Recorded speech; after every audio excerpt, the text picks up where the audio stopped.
Ambalappuzha police സ്റ്റേഷനിൽ DYFI CPM പ്രവർത്തകർ പോലീസുകാരെ കയ്യേറ്റം ചെയ്തു.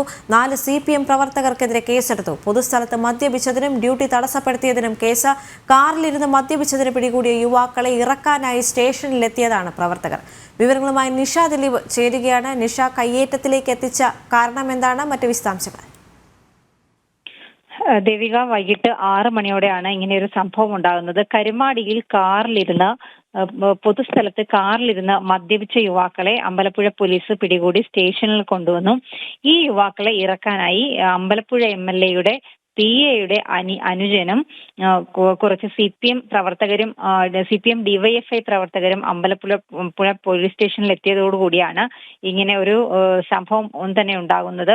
ഈ യുവാക്കളെ വിടണമെന്നാവശ്യപ്പെട്ടുകൊണ്ട് HSLM MLAയുടെ PAയുടെ സഹോദരനടക്കമുള്ള ആളുകൾ പോലീസിൽ സമ്മർദ്ദം ചെലുത്തി. മാത്രമല്ല, പോലീസ് സ്റ്റേഷനിന്റെ പരിസരത്ത് ബഹളമുണ്ടാക്കുകയും ചെയ്തു. എന്നാൽ അമ്പലപ്പുഴ MLAയുടെ PAയുടെ അനുജൻ പോലീസുകാരോട് കയർത്ത് സംസാരിച്ചു. ആ രീതിയിലാണ് ഇങ്ങനെ ഒരു സംഭവം ഉണ്ടാകുന്നത്. തുടർന്ന് പോലീസുകാരുടെ ഡ്യൂട്ടി തടസ്സപ്പെടുത്തിയതിനും പൊതുസ്ഥലത്ത് മദ്യപിച്ചതിനും ഈ CPM പ്രവർത്തകർക്കെതിരെ പോലീസ് കേസെടുത്തിട്ടുണ്ട്. വലിയ ഒരു സംഘർഷാവസ്ഥയിലേക്ക് കാര്യങ്ങൾ പോകുന്ന ഒരു ഘട്ടം വന്നപ്പോൾ CPM ജില്ലാ സെക്രട്ടറി R നാസർ അമ്പലപ്പുഴ സ്റ്റേഷനിലെത്തി. കായംകുളം ഡിവൈഎസ്പിക്കായിരുന്നു ചുമതല ഉണ്ടായിരുന്നത്.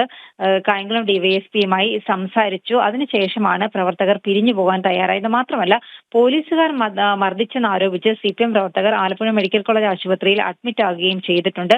പോലീസുകാർ ഏതെങ്കിലും രീതിയിൽ ഈ CPM പ്രവർത്തകരെ മർദ്ദിച്ചിട്ടുണ്ടെങ്കിൽ കുറ്റക്കാർക്കെതിരെ നടപടിയെടുക്കാമെന്ന് DYSP ഉറപ്പ് നൽകിയതിനെ തുടർന്നാണ് പിന്നീട് ഈ പ്രവർത്തകർ പിരിഞ്ഞുപോയത്.